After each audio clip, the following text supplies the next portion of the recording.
أنفسنا ومن سيئات أعمالنا من يهده الله فلا مضل له ومن يضلل فلا هادي له أشهد أن لا إله إلا الله وحده لا شريك له وأشهد أن محمدا عبده ورسوله يا أيها الذين آمنوا اتقوا الله حق تقاته ولا تموتن إلا وأنتم مسلمون يا أيها الناس اتقوا ربكم الذي خلقكم من نفس واحدة وخلق منها زوجها وبث منكم رجالا كثيرا ونساء واتقوا الله الذي تساءلون به والأرحام إن الله كان عليكم رقيبا يا أيها الذين ذنوبكم وما يطع الله ورسوله فقد فاز فوزا عظيما أما بعد jamaah sidang majlis Masjid Al-Muttaqin yang Allah muliakan dunia dan akhirat, takmir masjid, para sesepuh, para ulama, para asatidz, para staf pemerintahan yang semoga Allah selalu istiqomahkan di atas fitrah diri kita tercipta untuk beribadah kepada Allah, dan semoga Allah selalu jadikan hidup ini betul-betul tazawwad, karena memang bahasa Quran wa tazawwadu fa inna khairaz zadi taqwa. Kita disuruh berbekal dan sebaik-baik bekal itu adalah takwa kepada Allah. Iya, kita disuruh betul-betul tahu bahwa Allah tabaraka wa ta'ala, Allah jalla wa ala menginginkan manusia ini berilmu akan semua yang Allah ciptakan. Iya, kan selalu kujaga. Ada syariat dalam Islam ini memerintahkan kita untuk menjaga. Menjaga apa? Menjaga segala sesuatu yang Allah berikan kepada kita. Ketika Allah berfirman, Allahu khaliqu kulla syai' wa huwa ala kulli syai'in wakil. Allah menyatakan Allahu khaliqu kulla syai'. Allah yang menciptakan segala sesuatu, wa huwa ala kulli syai'in wakil. Dan Allah lah yang akan memfasilitasi, mencukupi. Sehingga kalau memang Allah menciptakan manusia, yang perlu dikedepankan husnuzan manusia kepada Allah atau prasangka baiknya kepada Allah adalah dia harus yakin bahwa Allah akan jamin hidupnya selama di atas koridor fitrah dia tercipta untuk apa. Jadi jangan khawatir, la yadurrukum man dhalla idza hadaitum. Tidak ada yang berbahaya kalau Allah sudah datangkan hidayah. May yahdihi fala mudhillalah wa may yudlil fala hadiyalah. May yahdihi fala mudhillalah. Allah yang bilang, barang siapa diberikan hidayah sama Allah, enggak ada yang bisa menyesatkan. Pun kebalikannya, wa may yuhinillah fama lahu min mukrim. Barang siapa yang dihinakan sama Allah, tidak akan pernah ada yang bisa memuliakannya. Ini sudah hukum alamnya seperti itu. Maka manusia harus tahu ada ikatan antara dirinya dengan Allah, sehingga ada konsekuensi dan tanggung jawab dalam hidup. Barulah tercetus untuk mengatakan, kan kujaga apa yang Allah titipkan kepadaku. Rasul sallallahu alaihi wasallam pernah berbicara kepada anak kecil di zamannya. Jadi kalau konsep penjagaan itu Rasul yang mengajarkan. Dulu anak-anak kecil itu zaman Rasul dibilangnya gulam. Gulam itu di atas tiflun. Jadi bayi itu sobi, tiflun, gulam. Jadi ada bayi balita, bayi, tiflun itu masa kanak-kanak sekitar 7-8 tahun. Kalau sudah gulam 9-10 tahun lah. Belum balik, gulam belum. Kata Rasul, ya gulam, ihfazillah ihfazuk. Ihfazillah tajidhu tujahak. Hei anak kecil, kata Rasul, jagalah Allah, Allah akan jaga kamu. Kau jaga Allah, kau akan temukan Allah dimanapun kau berada. Kalimat menjaga di sini diterjemahkan bukan ngejagain Allah. Allah nggak butuh penjagaan. Allah al-muhit, yang maha menjaga. Allah nggak butuh penjagaan. Yang dimaksud jagalah Allah di sini, kau jaga fitrah yang Allah turunkan dalam dirimu berbentuk agama. Kalau kau jaga agamamu, Allah akan jaga kamu. Kau jaga agamamu, kau akan temukan kemudahan dimanapun kau berada. Kenapa? Kenapa ketika dewasa nanti dia akan berkata dalam bentuk ayat. Kalau tadi kan hadis. Kalau ayat mengatakan wa may yattaqillah yaj'al lahu makhraja. Kalimat yattaqillah ini kan continuous tense, mudhari'. Selalu bertakwa dimanapun dan kapanpun. Wa may yattaqillah artinya begitu.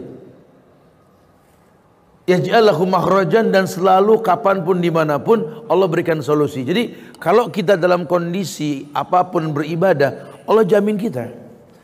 Ini timingnya tepat nih. Negeri kita tercinta Indonesia sedang dirundung ujian yang tak kunjung reda ini. Kita pengen bangsa ini tetap menjadi mutiara walaupun dalam cangkang yang berlumpur. Karena kalau boleh jujur, kita bangsa yang sudah betul-betul up and down. Ujian bukan sebentar kita alami. 350 tahun kita dijajah sama Belanda, betul? Habis dijajah kita. Difitnah, diacak-acak sejarah Islam. Ahmad Alusi bisa jadi Thomas Matulesi.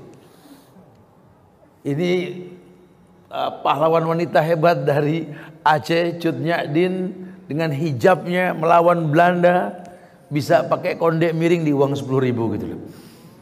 Belum lagi fashionnya tidak pas, gimana Allah muliakan Pangeran Diponegoro dengan penampilan baju perangnya. Karena kita nggak paham bagaimana model baju perang, kita terima nasib digambar dalam sejarah. Beginilah gaya penampilan Pangeran Diponegoro. Kita nggak pernah lihat lukisannya Raden Saleh. Ketika Pangeran Diponegoro mau digantung, digambar dulu, itulah pakaian yang sebenarnya. Kita nggak pernah peduli masalah kayak gitu. Makanya Bung Karno suka mengatakan dulu, harga diri satu bangsa tergantung pemahaman tentang sejarah. Kita nggak mengerti sejarah, kita nggak mengerti kemuliaan diri kita. Bagaimana kita mau menggantungkan cita-cita setinggi langit kalau kita nggak sadar kaki kita masih menempel di bumi? Tidak akan pernah bisa. Allah pengen kita sadar dengan bahasa Nabi yang mengatakan ihfazillah yahfazuk. Dulu 350 tahun pahlawan-pahlawan kita yang membanggakan kita sebagai bangsa. Kita pernah punya Pangeran Diponegoro, Tuanku Iman Monjol, Sultan Hasanuddin, dan banyak ulama-ulama yang tak bisa disebutkan. Karenanya Allah turunkan kemerdekaan, bahkan tertulis dalam undang-undang, atas berkat rahmat Allah Indonesia merdeka. Di dunia ini negeri mana yang berani mengatakan atas berkat rahmat Allah? Indonesia berani mengatakan itu. Dan meletakkan tauhid dalam Pancasila sebagai dasar negeri kita. Ketuhanan yang Maha Esa. Yang Esa cuma Allah. Karena yang lain tidak Esa, harus jujur. Bangga jadi bangsa kita. Namun kebanggaan ini bukan cuma tertulis dalam kata, terucap dalam kata saja, bukan, aplikasikan dalam kehidupan. Selama penyebab rahmat itu tidak hilang, Allah akan datangkan keberkahan buat negeri ini. Maka tugas kita penerus bangsa ini mendatangkan rahmat itu. Apa rumusnya? Al-Quran. Walau anna ahlal qura amanu wattaqau lafatahna alaihim barakati minas sama'i wal ard. Kalau seandainya seluruh masyarakat di negeri-negeri di muka bumi ini, kata Allah, beriman dan bertakwa kepada Allah, lafatahna alaihim barakati minas sama'i wal ard, kan kubukakan berkat dari langit dan bumi. Yang diperintah pertama kali jaga iman. Boleh orang menjajah kita, itu hak manusia. Kadang-kadang dunia ini pakai hukum rimba, yang kuat menjajah yang lemah, betul? Cuma kita nggak pernah khawatir. Kita bangga sebagai muslim. Kita punya sejarah orang-orang hebat. Di tangan Umar Ibn Khattab 3/4 dunia di tangannya. Kenapa? Karena tauhid. Kita pernah punya Saifullah yang bernama Khalid bin Walid, jenderal yang tidak pernah kalah perang seumur hidupnya. Sehingga terjadi fitnah di antara Khalid dan Umar. Ketika Umar menggantikan Abu Bakar sebagai khalifah, yang pertama dilakukan oleh Umar menggantikan Khalid bin Walid untuk menaklukkan kota Palestina dari tangan Romawi. Geger manusia ini, Umar nggak demen sama Khalid ini. Masa jenderal diganti sama bawahan, kacau Umar, gimana mau menang ini? Umar memang tidak suka sama Khalid bin Walid ini. Sampai ke kuping Umar dipanggil sahabat, dengarkan kalian, berhusnuzonlah pada pemimpin kalian. Allah suka sama Khalid, Umar pun suka sama Khalid. Rasul mencintai Khalid, Umar pun mencintai Khalid. Adapun ku copot Khalid sebagai jenderal pimpinan dalam sebuah pasukan penaklukan kota Palestina karena kalian. Kemenangan yang dijanjikan oleh Allah bukan karena Khalid, karena Allah. Allah yang mengatakan wa mal lizolimina min ansar. Tidak akan pernah ada kata menang, kata tolong buat orang yang berbuat syirik. Kalian telah berbuat syirik, bagaimana kalian bisa menang? Di mana kesyirikan kami wahai Umar? Kalian selalu berkata, di mana ada Khalid, di situ ada kemenangan, itu syirik. Karena itu ku copot Khalid. Diganti anak buahnya sendiri Abu Ubaidah bin Zarrah. Maka kebayang jenderal jadi pasukan, ya anak buah jadi pimpinan, geger saat itu. Khalid nggak malu, ya udah saatnya jadi prajurit lagi saya. Kasak kusuk orang mencemooh dia, pimpinan jadi anak buah lagi. Kata Khalid, harusnya kalian jangan begini. Nggak penasaran sama pemimpin kalian ini? Tanya, kenapa saya nggak pernah kalah perang? Tanya. Waktu saya jadi pemimpin susah ketemu saya kan? Iya. Sekarang saya sama dengan kalian, gak usah khawatir, cuma titipan jabatan.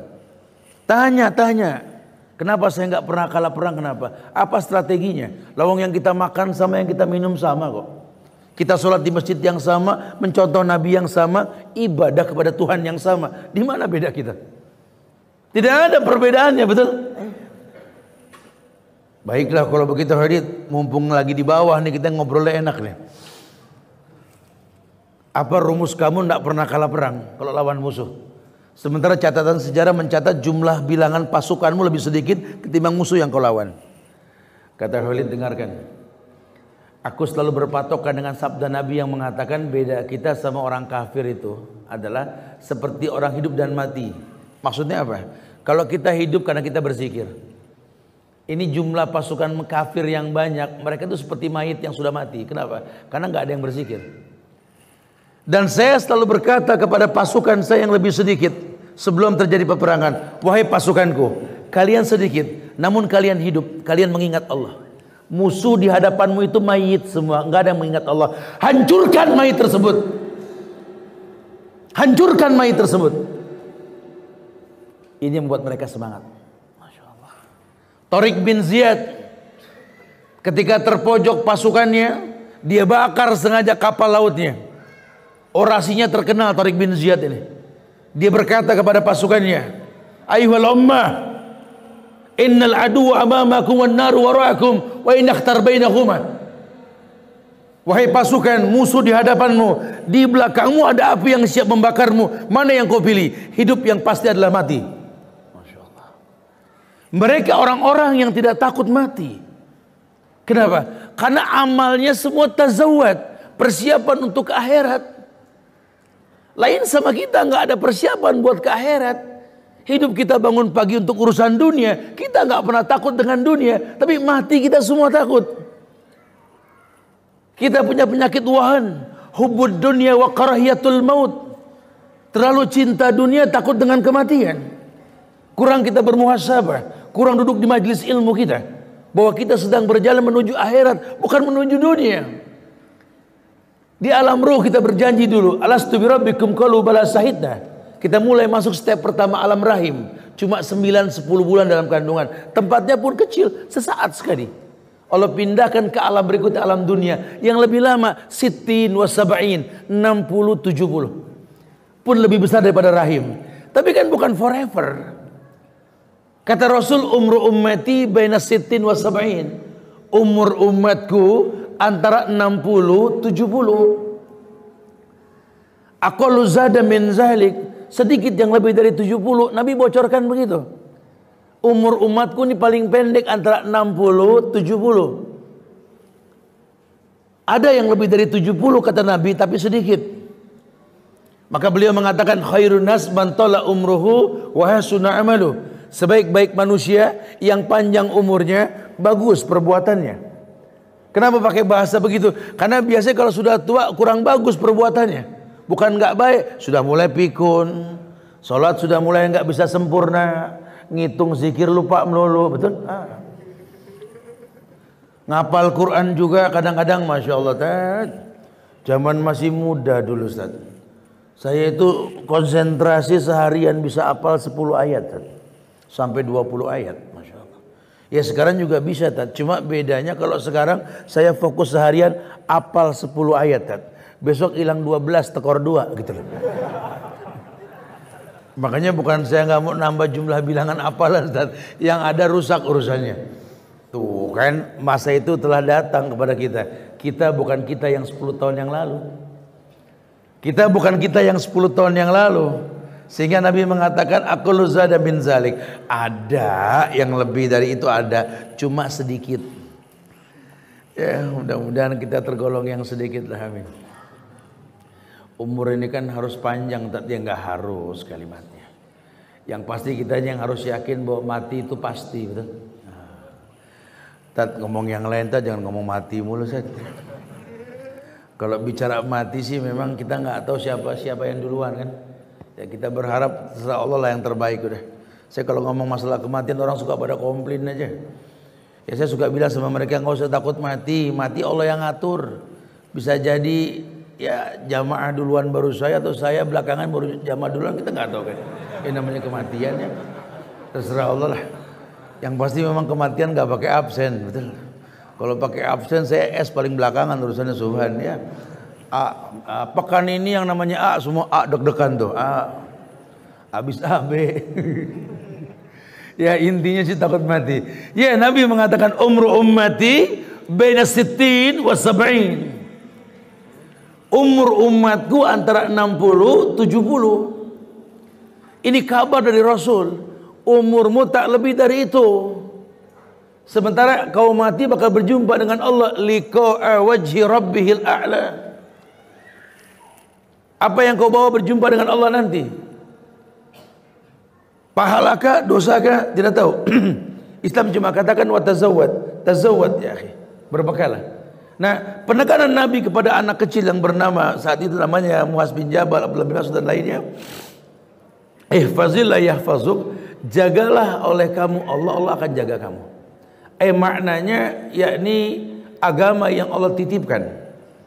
Karena menjaga agama, menjaga muamalahmu dengan Allah. Ya, boleh Allah uji kita dengan ujian yang bertubi-tubi. Daun kita 350 tahun kita dijajah sama Belanda.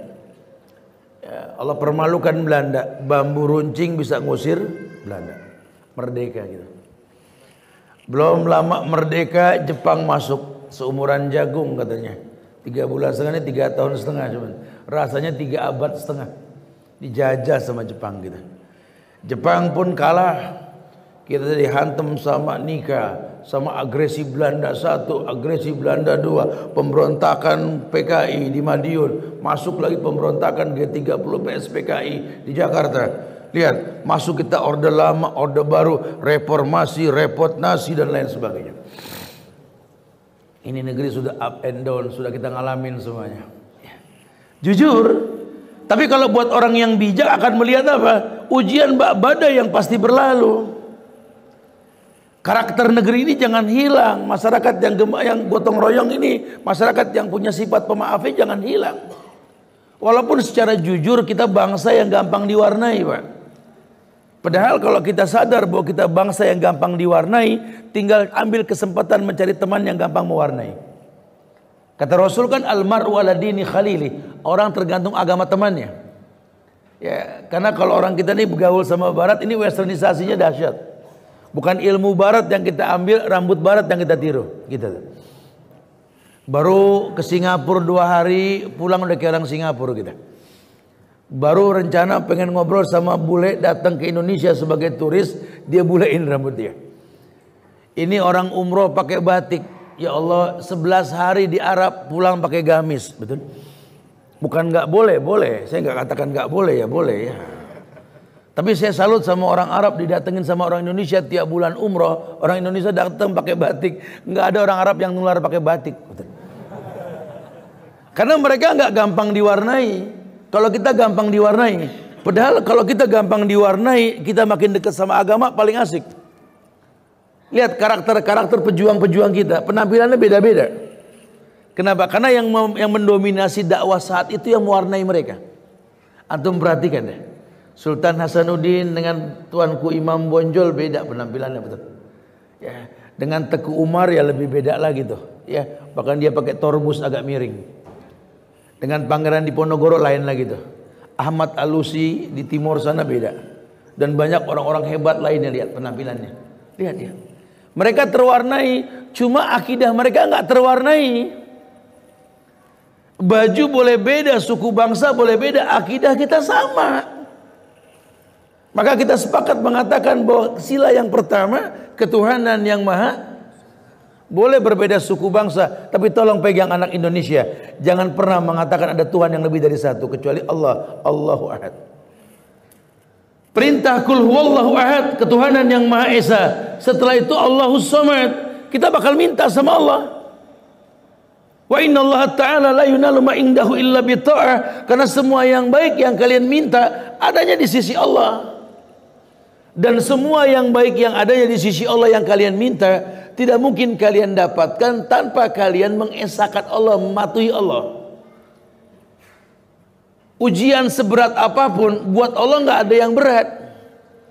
Karena Allah punya rumus, innama amruhu idza arada syai'an ayyakula lahu kun. Ini kalau masalah menyelesaikan hutang piutang, Allah mau merem sebentar. Lawang Nabi diajarkan sama Allah, Nabi ajarkan sama Ali bin Abi Thalib. Ali itu saking miskinnya, tidur itu ganjel batu di perut. Saking miskinnya Ali itu. Kita semiskin-miskin kita orang sekarang tetap punya handphone, betul. Tidurnya nggak ganjel batu. Kalau zaman dulu sahabat Nabi miskin tuh betul-betul miskin, ganjel batu tidurnya. Ya, Nabi bisikan kepada Ali ajaran ikfini bihalalika an haramik wagni fadlik amman siwa. Baca doa kalau pengen kaya ini, baca ikfini bihalalika an haramika wagni fadlik amman siwa. Cukupi aku dengan yang halal, muliakan aku dengan keutamaan Allah. Tidak ada kata-kata harta di situ. Tidak bicara benda. Yang diminta yang halal. Karena hidup bukan masalah kaya atau miskin, ini pemahaman agama. Makanya Nabi bilang sama Abu Zar, ya Abu Zar,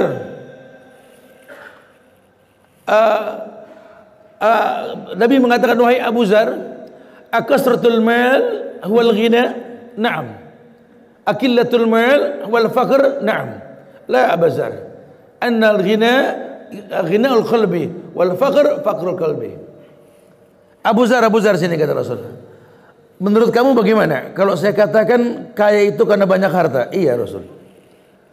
Miskin itu karena sedikit harta, iya Rasul. Tidak Abu Zar. Kaya itu kaya hati, miskin itu miskin hati. Kuncinya di hati. Mereka nggak dituntut punya harta, tidak. Karena harta pasti ditinggal dan dibagi. Namanya waris. Kita terkecoh, dunia kita punya lawang cuma titipan. Lupa fungsi hidup untuk tazawwud, berbekal menjumpa dengan Allah. Pada akhirnya yang kita punya cuma sesuatu yang pernah dibanggakan di masa yang lalu.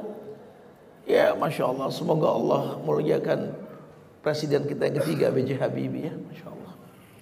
Allah lapangkan kuburnya, Allah hapuskan dosa-dosanya insya Allah. Dan dijadikan contoh yang terbaik buat bangsa ini. Ya, ini manusia yang Allah lahirkan dalam kondisi cerdas-cerdasnya orang ini. Di hari tuanya dia bilang, kalau boleh aku memilih, agama yang akan kupilih. Karena pada akhirnya dia meninggal berjumpa dengan Allah membawa agama, bukan membawa dunia. Apa yang dia mampu sekarang? Menahan air dari pinggiran bibir pun sudah tidak mampu. Menahan air dari bagian mata pun sudah nggak mampu. Manusia pasti lemah. Masa itu akan datang. Tapi yang tidak boleh berkurang adalah iman. Karena diperintahkan kita bertakwa, fattaqullaha mastata'tum, bertakwa semampunya. Wa'bud rabbaka hatta ya'tiyakal yakin, sembah Rabb yang menciptakan kamu sampai datang al-yakin al-maut. Kita diperintahkan untuk mendekatkan Allah sampai datang kematian. Bahkan orang yang mau mati saja disuruh belajar. Laqinu mautakum la ilaha illallah. Laqinu mautakum la ilaha illallah. Ajarkan ini mayit yang mau mati ini, ajarkan. Apa? La ilaha illallah. Kalau mayit saja harus belajar la ilaha illallah, diajarkan la ilaha illallah, apalagi kita yang hidup. Kita yang hidup lebih wajib untuk mempelajari itu. Sampai berani mengatakan kul huwallahu ahad. Baru Allahus somad, Allah tempat bergantung. Tafsiran dari ihfazillah tuh. Jagalah Allah, Allah jaga kamu. Kenapa? Karena Allah yang mengatakan la yukallifullahu nafsan illa wus'aha. Allah nggak mungkin zalim. Hidup ini ujian, Allah akan uji manusia.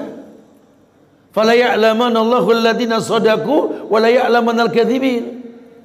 Allah akan uji manusia, Allah akan uji manusia. Allah akan tahu siapa yang diuji itu benar, siapa yang enggak.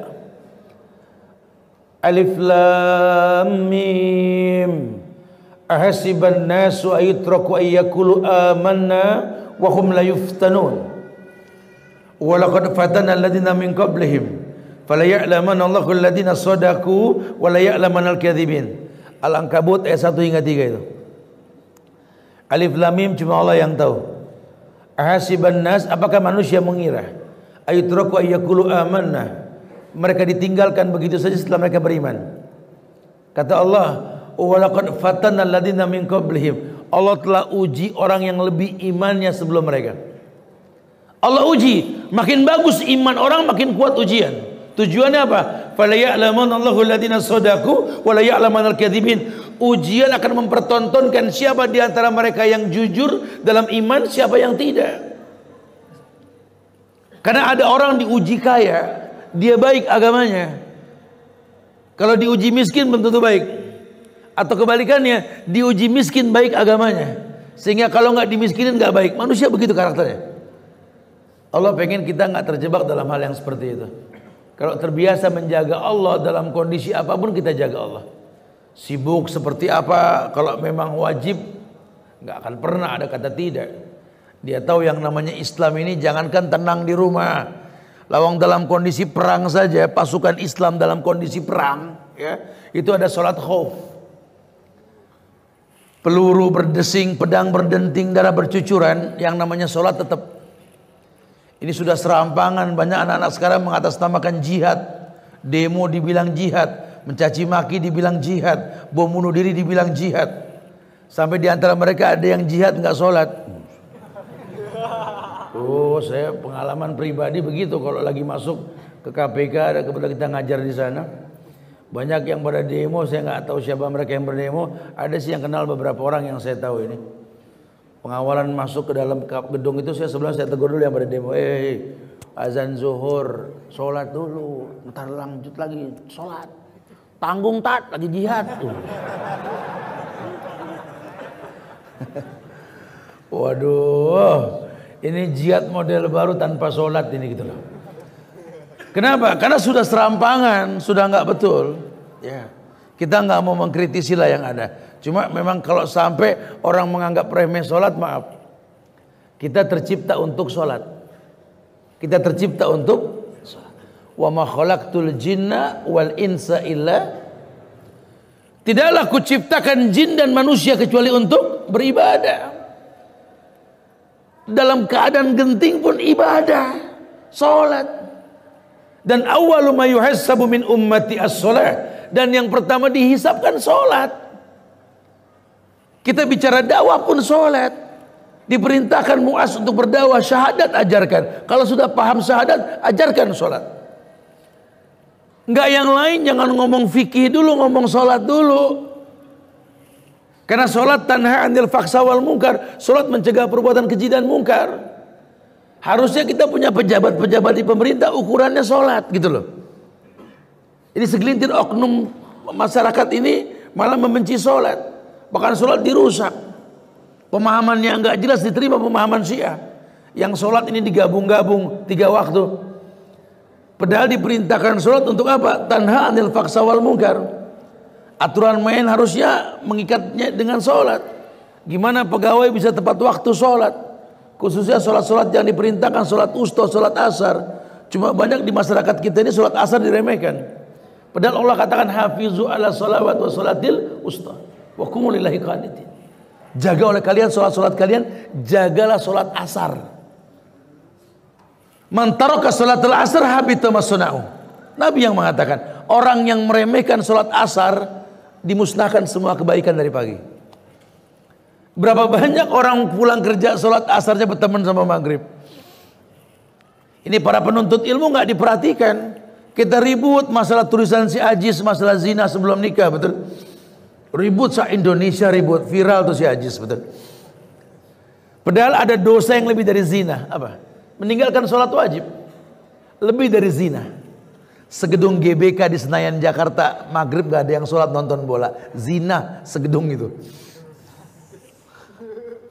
Sepanjang jalan ini Surabaya kita pakai motor keliling dari Jakarta, Selawi, Semarang, Jogja sampai Surabaya.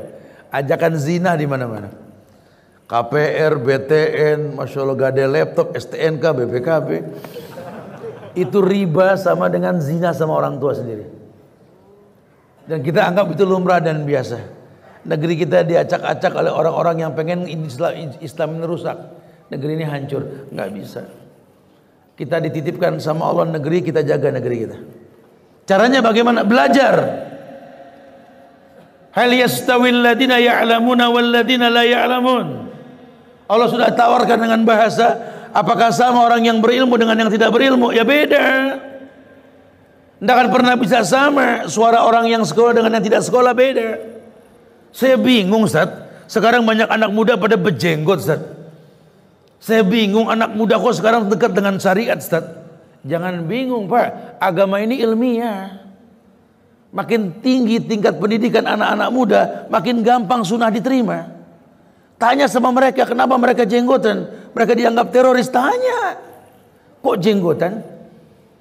Dia akan menjawab di Al-Hasr ayat 7, Allah berfirman, "Wa ma atakumur rasul fakhudhuhu wa man nahakum anhu fantahu." Allah yang berfirman, kata Allah, apapun yang datang dari Rasul ambil, apapun yang dilarang jauhkan. Ini yang saya pegang. Kaitannya apa sama janggutmu? Nabi mengatakan, waqsus sawarib wa fuliha. Tipiskan kumis, panjangkan janggut. Syariat. Ini perempuan apa kerudungnya panjang-panjang begini? Repot. Gak jelas ini. Kayak orang lagi meriang gitu loh. Dengan senyum dia berkata, jaga lisan. Yang kulakukan ini karena Allah. Di Al-Ahzab ayat 59, An-Nur ayat 31. An-Nur ayat 31 mengatakan, wal yadribna bihumurihinna ala juyubihinna. Kata Allah, hendaklah kerudung menutup bagian juyub. Juyub, jaibun, jaibani, juyub. Kantong, kadang di dada, kadang di bawah. Maknanya, tutuplah kerudung menutup bagian dada. Allah yang suruh. Saya juga pengen pakai kerudung kecekek. Saya juga pengen pakai kerudung ala orang-orang Turki atau banyak ornamen. Saya pengen, itu gaul. Cuma ada standar SOP agama, itu yang kita patuhi. Saya juga pengen kayak orang-orang bule yang pakai celana blue jean isbal, sepatu nongol kayak kepala buaya, pengen. Cuma Nabi saya bilang kullu izarin tahta qadamain an-naru ahqubi. Ini yang saya nggak bisa menghela. Kata Nabi saya, setiap kain yang di bawah mata kaki, neraka lebih berhak. Itu permasalahannya. Maka saya nggak pengen kain di bawah mata kaki. Mata kaki paling panjang sudah. Nggak perlu terlalu cingkrang, yang penting sudah jangan di bawah mata kaki. Karena Nabi saya suruh begitu. Lihat orang yang patuh ini. Dan ini banyak bertebaran di masyarakat sekarang. Dalam kondisi politik yang seperti ini, tetap di antara mereka masih mendoakan, ya Allah, berikan hidayah pada petinggi-petinggi negeri ini, ya Allah. Timbulkan rasa malu dengan meningkatkan iman mereka, ya Allah. Buatlah mereka sadar, umur mereka paling 2 kali pemilu lagi gitu loh. Itu pun kalau nyampe. Masih ada yang mau mendoakan gitu loh. Berharap sebuah kebaikan. Kenapa? Karena kita punya keyakinan, la yaruddul qada illa du'a. Tidak ada yang bisa merubah takdir kecuali doa. Ihfazillah yahfazuk. Kau jaga Allah, Allah akan jaga kamu. Maknanya apa? Kau pegang agama, kau praktekkan agama, Allah jaga kamu. Allah yang mengatakan, kullu amal ibni Adam lahu. Bahwa setiap ibadah anak Adam ini kembali pada si pelakunya. Makin bagus tauhidmu, makin bagus surtia kamu sama Allah. Al-musyaratahmu. Kamu makin mengikat diri sama Allah. Dan banyak yang tak kau minta Allah beri. Kenapa? Karena Allah cinta sama kamu. Terjaga kamu. Kamu tidak usah khawatir. Enggak usah menjadi hakim buat kenyataan yang terjadi. Enggak usah menggibah pemerintah. Enggak usah ikut-ikutan mencaci maki. Enggak usah, sudah. Serahkan sama Allah. Kalau hukum dunia sudah nggak bisa menyentuh manusia, hukum Allah yang bakal turun. Kalau Allah sudah turunkan hukum, caranya bagaimana? Diperintahkan makhluk yang menghukum. Allah perintahkan bumi, bi'anna rabbaka auhalaha, wahyu pada bumi. Bumi gonjang-ganjing, terjadi gempa. Bisa gak? Bisa. Allah perintahkan laut meluap, tsunami. Mungkin gak? Allah perintahkan gunung berapi untuk bergetar. Allah perintahkan Rinjani untuk bangkis, Gunung Krakatau untuk muntah. Allah bisa. Buat Allah nggak ada yang mungkin. Bahkan bumi bisa bergeser. Likuifaksi di Palu. Itu makhluk. Tapi Allah katakan kepada makhluk-makhluknya ini, jangan pernah kalian sakiti kekasihku.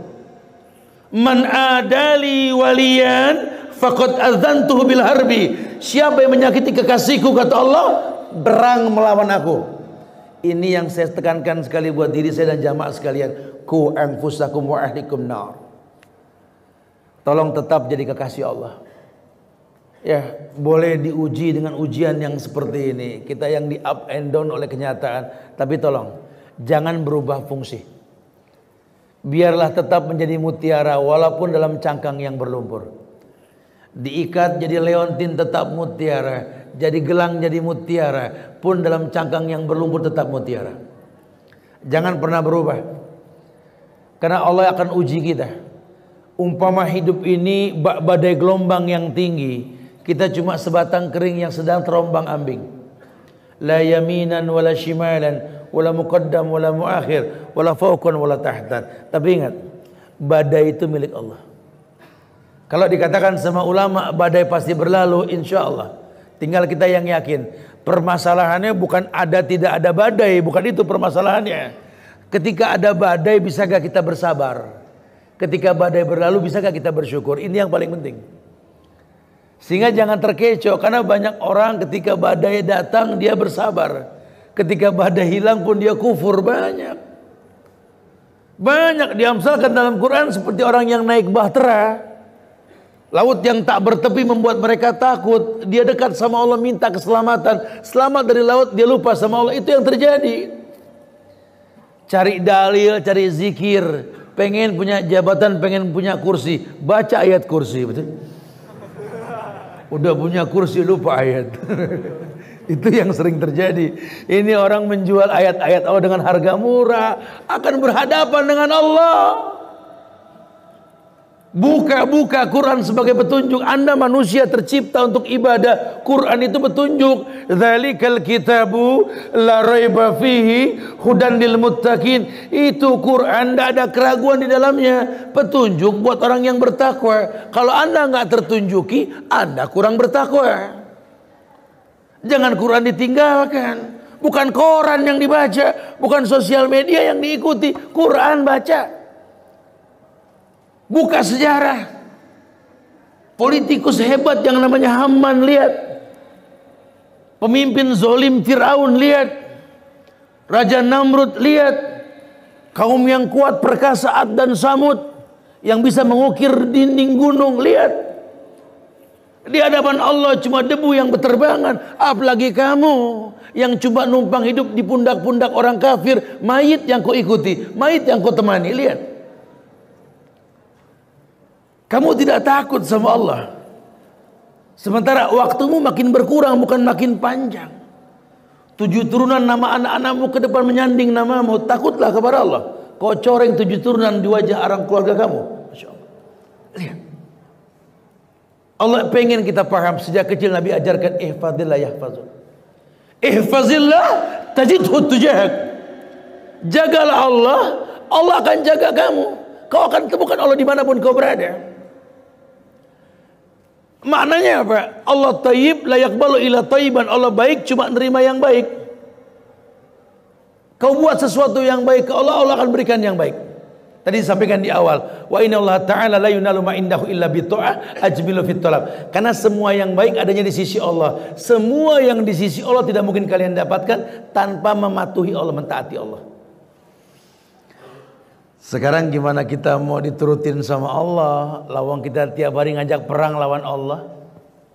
Kata Allah, orang yang makan riba itu berarti menabuh genderang perang terhadapku, kata Allah. Sekarang kita sholat di masjid yang mulia yang berkah ini. Allahu Akbar, di kantong kita ATM bank konvensional, betul? Anda tawaf megangin bank riba. Anda pengen punya Robi Habli Minas Solihin, disekolahkan dengan cara riba. Anda ini guyon sama Allah ini. Ya. Pengen metik mangga yang ditanam jeruk, ini begini nih. Gitu. Pengen metik buah cempedak yang ditanam nangka, ya kayaknya mirip padahal beda rasa. Enggak bisa. Innallaha thayyib la yaqbalu illa thayyiban. Kalau memang pengen dibantu sama Allah, karena insya Allah doa kita sudah bagus. Rabbana atina, itu doa legendaris itu. Doa sapu jagat dari zaman Nabi dibaca tuh doa. Ayat. Rabbana atina fid dunya hasanah, itu legenda itu. Tapi kalau orang minta doa kita bacakan begitu, dia nyeletuk langsung, itu mah udah sering tadi. Nggak ada yang manjuran, dibilang begitu. Itu doa udah nggak fenomenal lagi 2019 nih. Ya. Bukan tuh doa yang salah, memang kita nggak layak baca tuh doa. Kita nggak kenal Allah. Kita cuma ngaku hamba Allah. Kita nggak hafal nama Allah. Kita cuma mengaku umat Muhammad, bahkan ngaku turunan Muhammad. Perbuatan kita menentang Muhammad sallallahu alaihi wasallam. Kita cuma mengaku umat Islam, cuma Islam yang remeng, Islam yang nggak jelas. Islam yang cium tangan sama orang kafir, betul? Nggak paham saya. Apa yang diminum ini, masya Allah. Ya, tolong jangan bawa-bawa Islam kalau sudah begini, karena kami marah. Kalau Islam sudah dibawa kami marah. Anda mau bawa ke organisasi urusan Anda, tapi bawa Islam jangan. Islam ya'lu wa la yu'la. Islam nggak pernah kalah. Islam ya'lu wa la yu'la. Kalau sudah mengatasnamakan agama, nanti orang Islam yang bakal marah. Masya Allah. Ini yang penting. Maka betul-betul kita akan menjaga. Kan selalu kujaga. Tujuannya apa? Untuk ada bantuan. Karena janji Allah kan la yukallifullahu nafsan illa wus'aha. Allah nggak mungkin uji manusia di luar batas kemampuannya. Tidak mungkin. Apa Allah bohong? Innallaha la yukhliful mi'ad. Allah nggak mungkin mendustakan janjinya.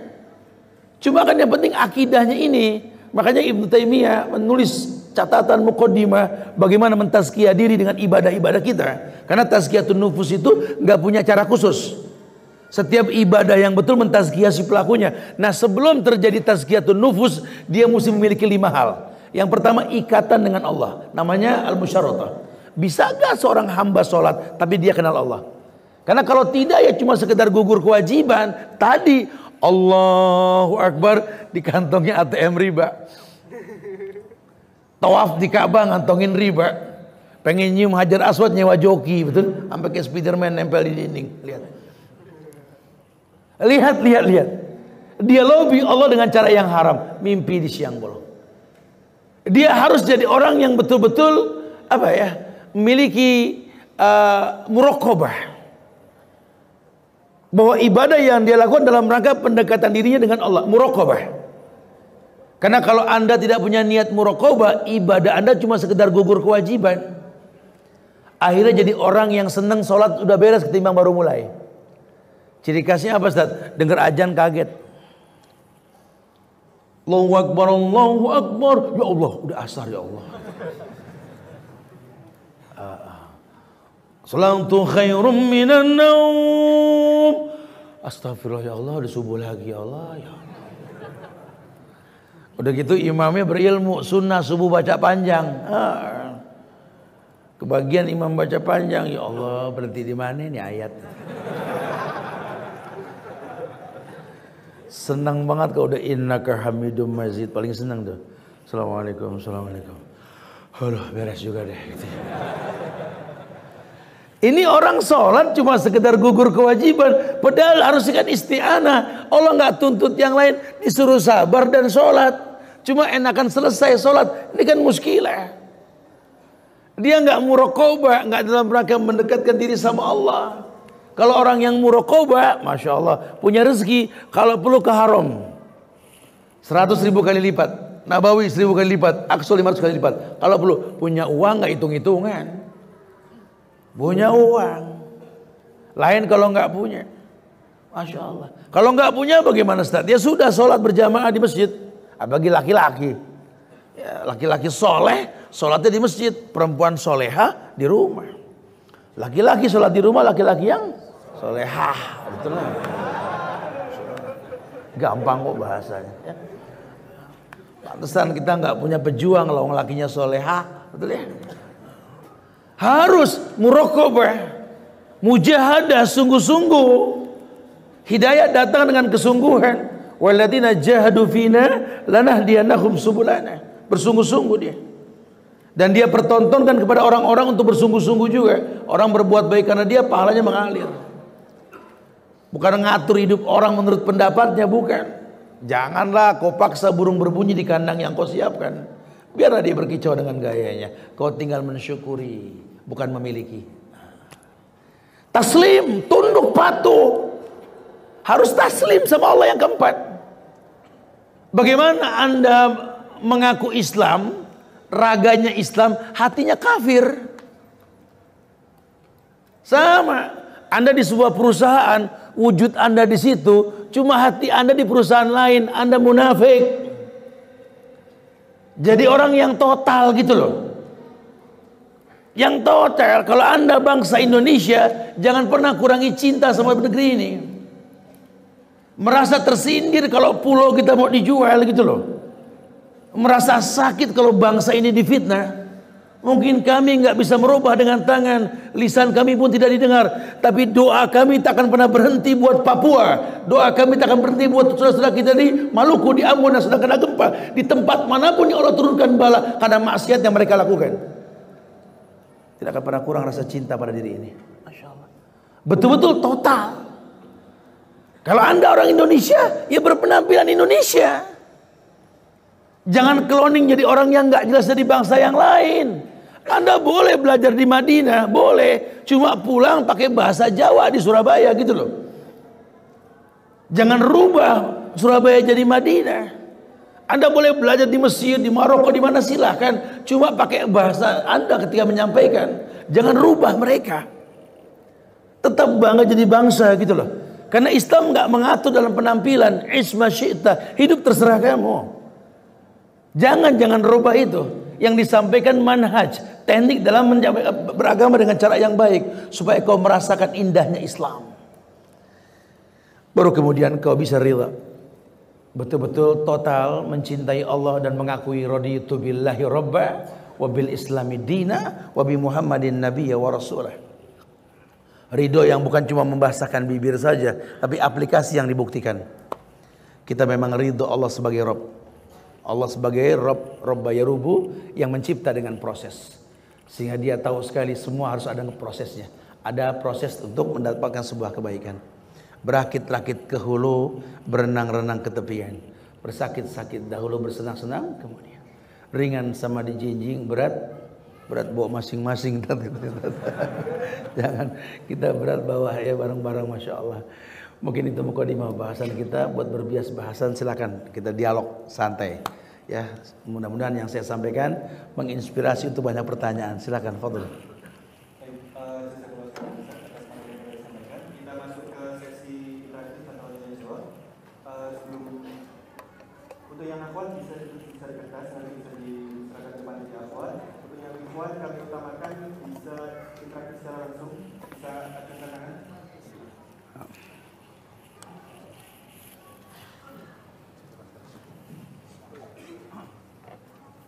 Assalamualaikum warahmatullahi wabarakatuh. Waalaikumsalam warahmatullahi wabarakatuh. Ya Pak.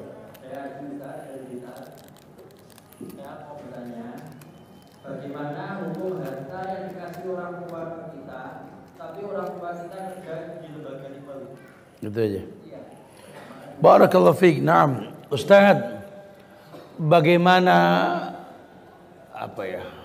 menerima, menjaga Bagaimana memanfaatkan harta yang orang tua berikan kepada kita, sementara kita tahu harta itu didapat dari hal yang haram. Akhi, kalau memang orang tua Anda dulu mendapatkannya tanpa ilmu, ya, dia pernah kerja di sebuah perusahaan yang konvensional atau hal-hal yang berkaitan dengan larangan, tapi saat itu dia nggak tahu. Itu terjadi sama sahabat Nabi yang namanya Abbas, paman Rasul. Kata Nabi, riba yang kumusnahkan pertama kali ribanya Abbas. Turun ayat wada' ma baqiya minar riba, tinggalkan sisa riba. Jadi justru ya kalau dulu belum tahu nggak apa-apa. Kalau sudah tahu ya haram hukumnya.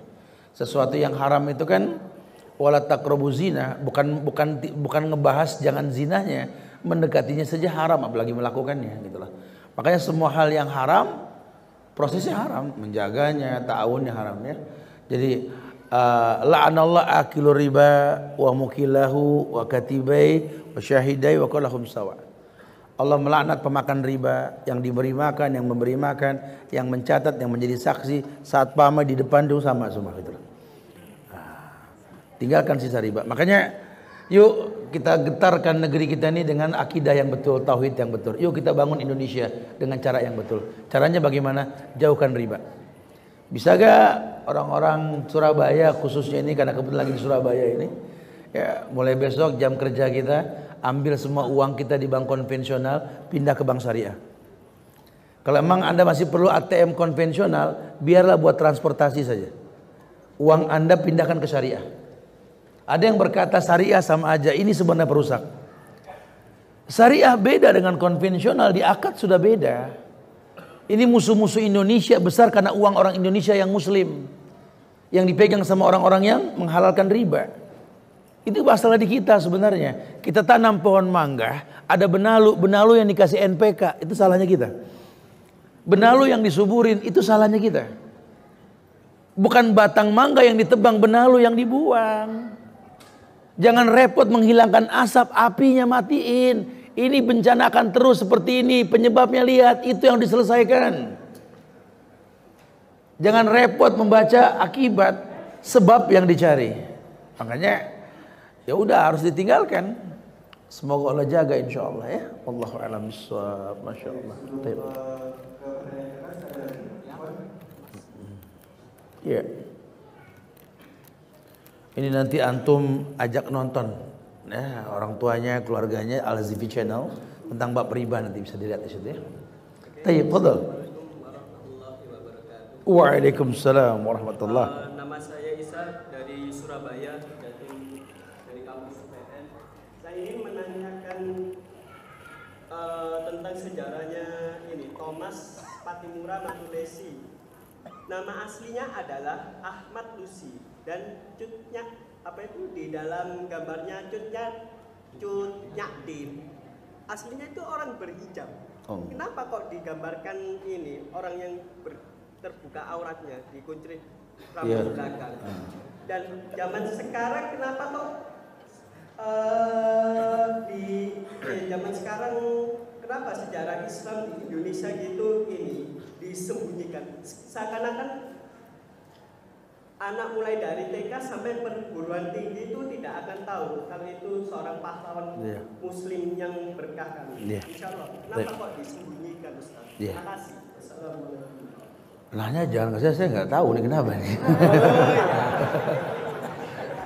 Tapi antum nggak usah khawatir.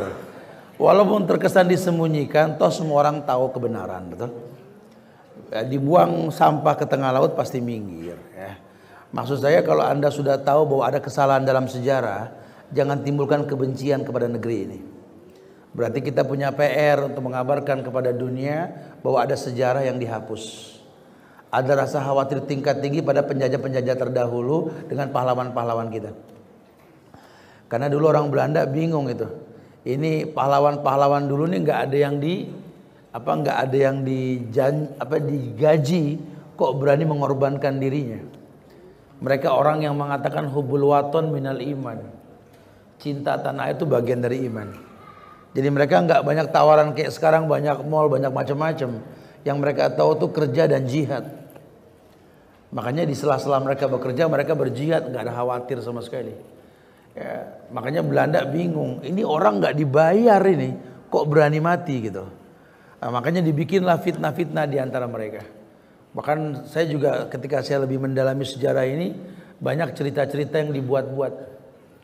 Ya, tembang-tembang lagu-lagu yang menyinyir dibuat oleh Belanda untuk saling merusak. Karena nggak ada yang bisa menghancurkan Indonesia, nggak ada yang bisa menaklukkan Indonesia kecuali orang Indonesia yang merusak dari dalam. Belanda gagal 350 tahun betul. Apalagi yang baru sekian tahun nih cukong-cukong, nggak bakal bisa.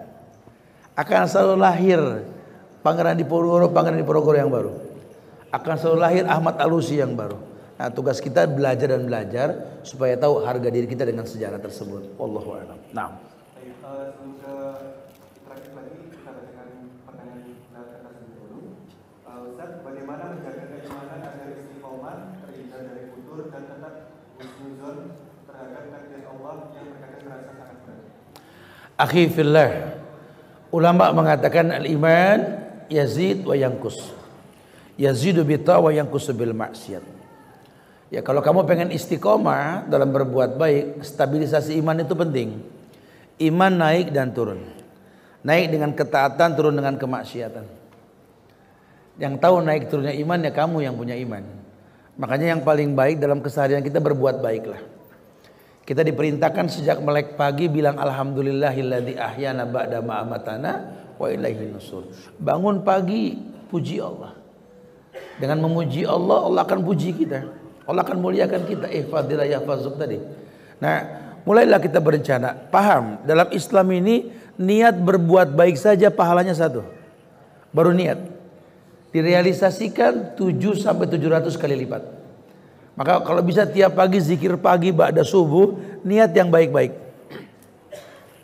Niat yang baik-baik itu menstabilkan iman.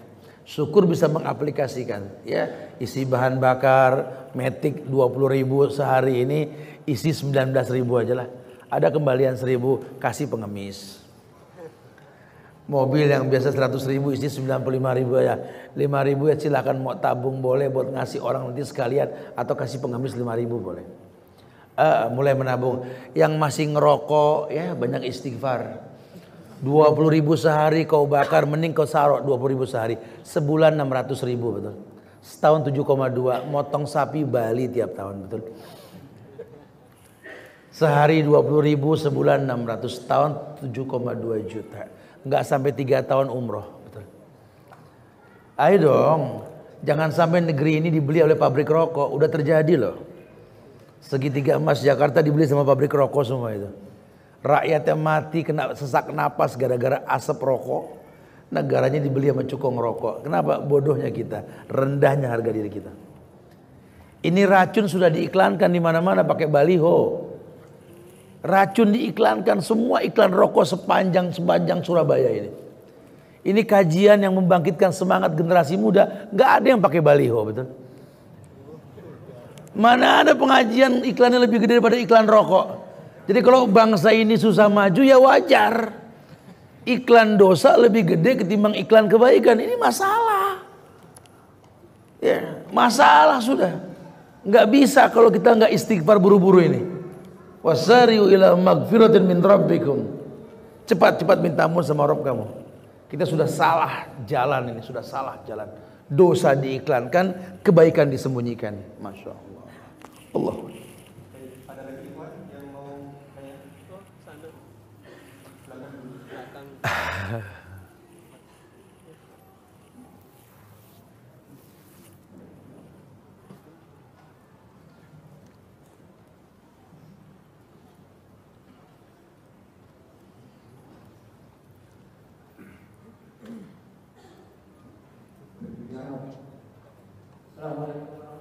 Waalaikumsalam warahmatullahi wabarakatuh.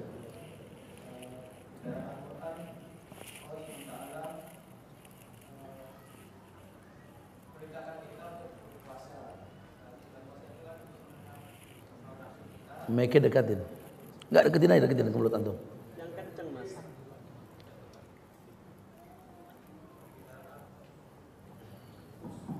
Di dalam Al-Quran Allah SWT menceritakan kita berpuasa untuk menahan hawa nafsu Iya. Dan yang tercela Iya. kita di malam hari Allah SWT meminta kita mengorbankan kita untuk berkumpul dengan istri kita. Di sisi lain, kalau yang punya udah nikah itu kan gampang untuk bisa melampiaskan sahabatnya.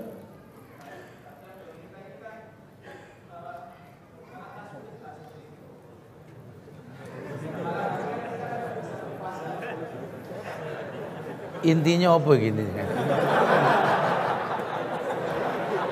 Sampean sudah nikah? Lah iku Mas Bulo itu. Masalah buat lo itu. Terus ya. Iya. Iya.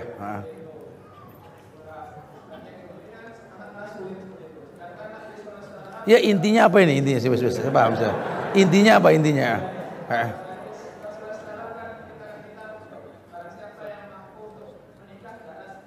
Iya. Iya.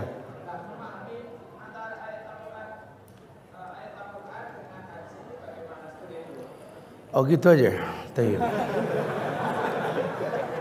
Intinya antum buru-buru nikah. Ya. Antum menunggu dajjal turun kelamaan.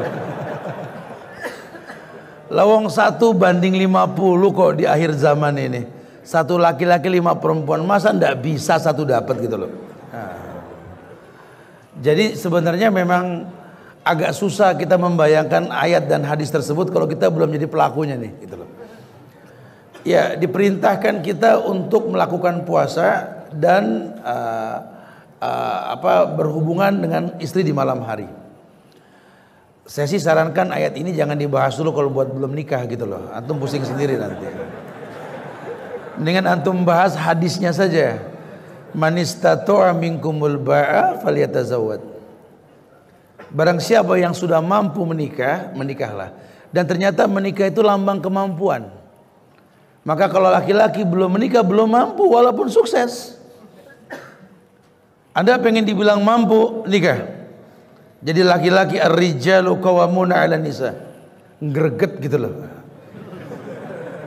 Al-walud, mana perempuan penuh cinta, mana yang banyak anak. Fa inni mukatsirun bikumul umam yaumil qiyamah. Aku akan bikin Nabi Muhammad bangga dengan umatnya di hari kiamat yang banyak nanti. Nikah. Kenapa? Karena memang banyak orang yang salah paham. Dia menganggap menikah itu yuridul afaf, bisa jadi nggak berzina gara-gara nikah. Maka diterjemahkan kalau udah nikah enak berhubungan malam kalau puasa, betul. Antum jangan salah, nanti banyak juga orang sudah menikah puasa malam zina, banyak. Banyak orang beranggapan kalau sudah nikah yuridul afaf, nggak berzina. Banyak orang yang sudah nikah berzina, selingkuh, banyak. Karena yang dia fokuskan cuma nikah intinya itu, padahal bukan itu. Kalimat istitoah mampu di sini adalah betul-betul memang dia mampu. Perempuan dipilih karena wadud al-walud, penuh cinta dan banyak anak, penuh rahmat. Bisa gak kamu menikah dengan perempuan dia menjadi al-wadud dan al-walud? Laki-laki dipilih karena khiyarukum linisaikum, yang paling baik dengan perempuannya. Bisa gak perempuan menikah dengan laki-laki membuat suaminya dia orang baik selamanya? Intinya itu. Saya sampaikan tadi di perjumpaan kita di masjid yang sebelumnya, itu waktu belum menikah kita nggak boleh bilang cih sama orang tua. Fala taqul lahum durhaka. Dan anak yang durhaka dosanya besar. Nah, setelah terjadi ijab kabul, saya terima nikahnya Fulana binti Fulan dengan mas kawin seperti yang disebutkan, dibayar tunai sah. Dari pundak mertua kita ambil tanggung jawab ke pundak kita sebagai suami. Wahai perempuan, sekarang dia suamimu, dia adalah orang tua juga untuk kamu. Maka kalau sama orang tua nggak boleh bilang sama suami lebih, tidak boleh. Haram perempuan suaranya lebih tinggi dari laki-laki. Dan suami harus bisa bikin dia seperti itu. Karena kalau nggak dia durhaka. Bedanya apa? Durhaka sama orang tuanya dia yang tanggung. Tapi kalau istri durhaka sama suami, suami yang tanggung dosa istri, itu beratnya.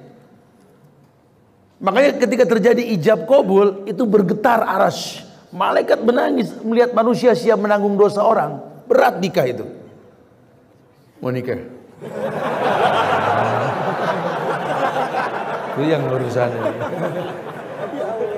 Kayaknya harus ada prawedding, kajian prawedding di Surabaya. Semoga dalam waktu dekat antum nikah insyaallah. Nih anak kasih gantungan kunci, ambil. Cari pasangan yang jelas kalau pengen punya anak yang jelas. Ini ada nih. Baiklah, sebelum masuk terakhir, kita baca dari Afwan Ustaz, bagaimana sikap saya Ustaz jika kedua orang saya tidak suka dengan cadar saya, sedangkan suami saya rindu dengan apa yang saya pakai? Mohon pencerahan. Perlu diketahui cadar itu adalah mustahab, sangat disukai, ya. Tetapi bukan wajib, karena Nabi mengatakan lan yasluh ayra minha ila hadza wa hadza. Itu hukum asalnya. Tidak boleh tampak dari perempuan kecuali muka dan telapak tangan. Makanya perempuan kalau lagi ihram nggak boleh pakai hijab cadar, betul? Nah, karena hukum asalnya cadar itu mustahab. Saran saya sih berdialoglah sama suami, walaupun suami lebih utama. Jangan sampai hubungan kalian dengan suami ini membuat putus hubungan dengan orang tua. Insya Allah suami yang baik ada suami yang baik dengan mertuanya, bisa mengkondisikan. Karena orang tua kamu belum level ngomong hijab cadar, lawang sahadatnya belum sama. Ini banyak orang sekarang nih pengen mateng karbitan gitu loh. Jadi kalau saya begini orang tolong nerima, ya belum tentu. Bukankah dakwah itu bertahap? Syahadat dulu, sholat dulu, baru sampai bab fikih nanti. Ya jangan ibadah kita mengorbankan orang lain. Masih tahapannya mustahab kok. Jadi jangan kayak orang yang pengen nyium hajar aswad, sikut sana, sikut sini, terabas, cium. Habis cium, yes. Yes, 4 kepala bocor, yes gitu loh. Sementara ditawarkan bisa nyium hajar aswad, nggak bisa menyentuh. Cium bagian yang menyentuh atau isyarat, betul? Pahalanya sama. Lain kalau wajib mencium. Beda bab. Ini kan mustahab. Ini banyak yang begini, jadi akhirnya orang bingung. Baru kemarin begitu, sekarang begini, dibikin bingung. Anak-anak muda berdakwah sama orang tua, innalillah. Habis itu ngeluh sama Ustaz, ya Allah Ustaz, kenapa ya Allah ngambil napas, saya bilang. Orang tua anak Ustaz, ya Allah Ustaz, ya Allah. Ustaz tahu batu? Tahu. Orang tua saya lebih keras, Ustaz. Kenapa ini orang kayak begini sih? Anak sudah ngomong 3 hari, dia nggak paham-paham, Ustaz. Berat dia. Akhi, antum jangan dibikin pusing dalam dakwah. Dakwah bukan urusan antum, ku anfusakum wa ahlikum. Dirimu dulu baru orang tuamu. Ini orang tua saya susah dikasih pengertian, ya kamu nggak bisa ngomongnya. Kamu kalau ngomong sama orang tua barang hadiah. Tahadu tahabu. Saling memberi hadiah timbul cinta. Orang tua, hatta anaknya nggak ngerti agama, asal sering ngasih hadiah senang, betul? Biar agamanya tinggi, kalau nggak pernah ngasih nggak demen dia. Ini kadang-kadang kita numpang di rumah orang tua, makan orang tua yang masak, tinggal orang tua yang punya, sambil ngunyah ngomong, Pak, Allah berfirman, ya nggak bisa begitu enak. Orang tua geleng kepala nih, kenapa ini anak itu? Ini kita nih kadang-kadang nih kayak pengen mateng karbitan, itu permasalahannya. Akhirnya lupa membuat sebuah tontonan yang jadi tuntunan, jadi yang rusak Islam nanti. Lalu agama ini asik kok, agama nggak membosankan. Kalau kita paham, siapa sih yang mau komplain kalau mangga dipetik ranum karena masak di pohon? Nggak ada yang komplain. Tapi kalau matangnya dipetik untuk dikarbit, walaupun bagus warnanya beda rasa, jadi obrolan. Agama ini rahmatan lil alamin. Betapa banyak orang tua yang datang ke masjid dengar ceramah ustadz, dia mau nerima yang diomongin. Tapi anaknya yang ngomong dia nggak demen. Ini kalau begini saya nerima, Tat. Kalau dia mah nggak. Gitu. Waduh, parah ini ya. Ya, insyaallah. Assalamualaikum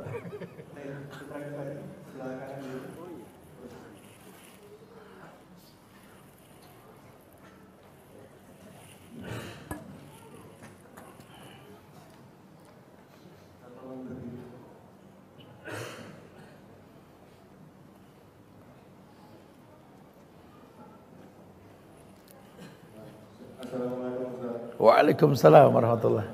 Saya Dian dari Surabaya Ustaz. Ya. Apakah perbuatan saya itu salah Ustaz ketika perusahaan tempat saya bekerja itu melarang saya untuk jenggotan dan saya memilih keluar karena saya dilarang untuk memelihara jenggot. Jadi harus disyukur nanti. Baik, barakallah. Iya. Ya. Waalaikumsalam warahmatullahi. Ya.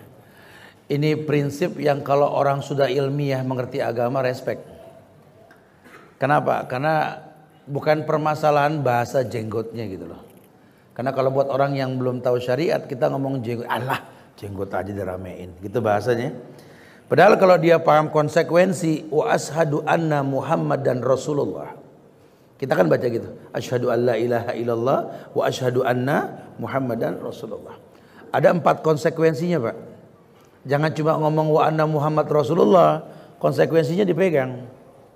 Yang pertama taat dengan perintah beliau, ta'atu fi ma'amar. Berani gak Anda mengatakan wa anna Muhammad Rasulullah sambil membuktikan taat dengan perintah Muhammad? Yang kedua menjauhkan larangan Muhammad. Yang ketiga percaya yang Muhammad kabarkan walaupun gaib. Yang keempat tidak beribadah kecuali ada contoh. Jadi kalau ada anak muda 2019 pegang prinsip, lebih baik saya pegang sunnah ketimbang pegang syariat yang tidak jelas. Saya nggak khawatir mendahulukan syariat, Allah bakal jaga saya. Buktikan, bukan cuma sekedar resign kemudian nggak punya kegiatan. Nanti kita akan dicemooh. Makanya resign juga pakai ilmu. Ya, bertakwalah semampunya. Kalau Anda memang mau resign, bikin sampingan dulu. Udah mulai mapan, silakan resign. Allah paham kok niat Anda untuk resign. Jangan emosi ngambil sikap kemudian nganggur, jadi masalah. Tuh kan, nganggur kan, gitu loh. Nah, ini kan bahaya kalau sudah begitu. Makanya mesti dibuktikan, bisa insya Allah. Orang yang menjaga Allah, Allah jaga dia kok, menjaga syariat kok. Ya, bukan buat disombongkan, bukan. Umur kan sebentar, anak muda, orang tua kan mati. Lah kalau mati sedang di atas syariat kan sorga. Kalau mati sedang menentang syariat bagaimana? Iya, jadi kerugian kan? Boleh, bagus. Asal jangan sampai hijrah Anda mendatangkan keburukan yang lebih ketimbang sebelumnya. Maka saran saya sih berilmu sebelum beramal. Ya, dakwah ini punya teknik. Anda mendakwakan diri Anda juga sama. Kalau memang Anda sedang butuh sesuatu yang memang urgent, dahulukan urgensinya. Jangan sampai Anda mengedepankan yang belum urgent. Ya bukan berarti menyalahkan, karena ada tahapan. Dulu juga ketika Nabi perintahkan sahabat buat berdakwah, nggak langsung ngomong jenggot. Yang diperintahkan syahadat dulu, sholat dulu, sedekah dulu, baru bicara yang lain fikih.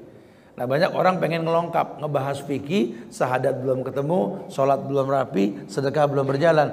Takutnya nggak balance saja gitulah. Ya salut saya sama antum, semoga diberikan keberkahan insyaallah. Wallahu a'lam. Insyaallah pertanyaan terakhir kita interaktif. Yang baca mana? Baik, fadhal.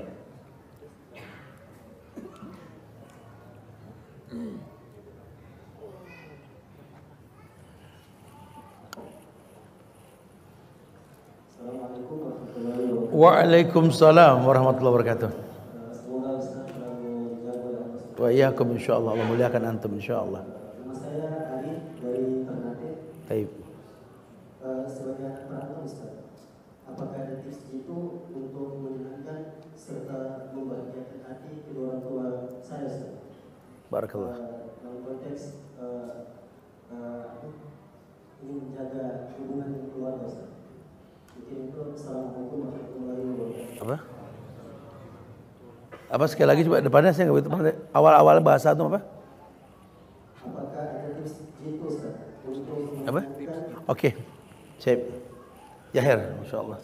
Habis gantungan itu habis yang buat channel RGV channel. Ya. Iya, akhi fillah. Doa orang tua buat anak itu tidak ada yang beragam. Cuma satu yang diajarkan, Rabbi habli minas shalihin. Ya Allah, berikanlah kepadaku anak yang saleh. Tidak ada Rabbi habli minat tajirin, minal jamilin, minal tawin, enggak ada. Ya Allah, jadikan anakku anak yang soleh, bukan anak yang tajir dan lain sebagainya. Intinya, kalau memang doa tersebut merupakan sebuah harapan, fokuslah kepada kesolehan. Tips kita untuk menyenangkan hati orang tua kita, jadilah anak yang soleh. Anak yang betul-betul paham bahwa hidup ini adalah mengikuti Rasul. Ittabi'u wa la tabtadi'u faqad kufitum. Karena anak yang soleh ini anak yang doanya masuk ke liang kubur orang tuanya. Ya, saya baru paham ketika ayah saya wafat. Baru di situ saya selalu bilang sama teman-teman yang nengokin saya takziah, saya bilang doakan Subhan jadi anak yang soleh. Karena yang dibutuhkan sama ayah saya ini doa anak yang soleh. Saya nggak butuh jadi yang lain, saya butuh jadi anak yang soleh saja. Dan saya yakin sekali al-jaza bijinsil amal, balasan tergantung perbuatan. Kalau memang kita berbuat sebuah kebaikan, nanti akan anak-anak kita berbuat baik lagi sama kita. Nah, ketahuilah bahwa semua yang di dunia ini tidak mungkin kita bisa dapatkan tanpa kita mentaati Allah dan mendapatkan ridho Allah. Dan ternyata ridho Allah yang paling mudah kita dapatkan dari ridho orang tua kita. Makanya di Quran itu wa in jahadaka ala an tusyrika bi ma laysa laka bihi ilmun fala tuti'huma. Kalau orang tuamu ngajak berbuat kufur, maksiat yang enggak baik, jangan patuh. Wa sahibhuma fid dunya ma'rufa. Tapi jadikan dia sahabat yang ma'ruf, yang transparan. Kalau Anda bangga bisa menggandeng istri yang cantik, anak yang lucu, lebih bangga lagi menggandeng tangan orang tua kita sendiri. Banggalah. Anda harus tahu ada dua pemandangan indah di muka bumi ini. Menatap Ka'bah, menatap wajah orang tua. Jadikan sebuah target hidup Anda.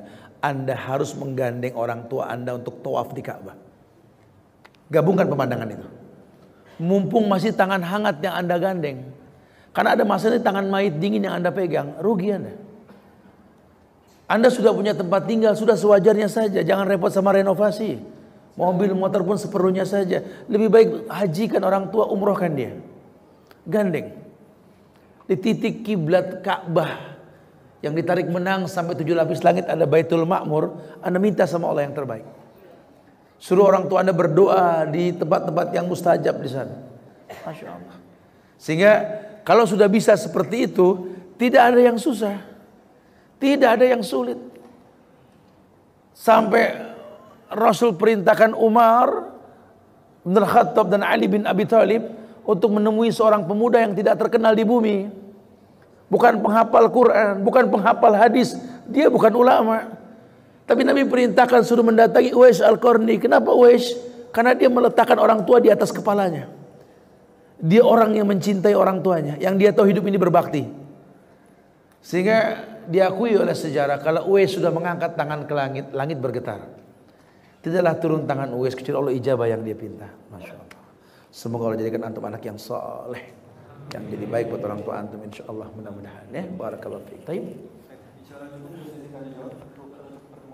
Ya. Ya, jamaah yang Allah muliakan, kan selalu kujaga ini umum.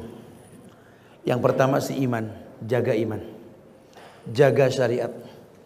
Ya, bukan cuma sekedar menjaga negeri. Karena menjaga iman, menjaga syariat, otomatis kita menjaga negeri kita. Indonesia ini titipan buat kita. Indonesia ini titipan. Negeri yang merdeka atas berkat rahmat Allah. Maka tolong rahmat Allah enggak datang dengan cara yang haram. Dan cara yang paling baik sebagai bangsa ini, baguskan iman.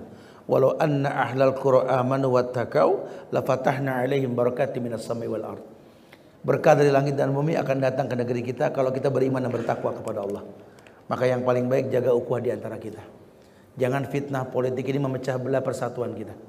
Ya, mungkin tangan enggak bisa menyentuh lisan, enggak sampai berkata, tapi jangan bosan saling mendoakan di antara kita. Kita minta sama Allah, sahil umurana ya Allah, wa umur walidaina ya Allah, wa umur biladina Indonesia hada ya Allah. Sahil umur biladina Indonesia hada ya Allah. Kita minta sama Allah. Allah akan jaga negeri kita insyaallah ya. Tetap bertauhid, jaga iman kita, Allah muliakan kita insyaallah. Wallahu musta'an. Baik. Jazakallahu khairan Ustaz atas informasi yang diberikan.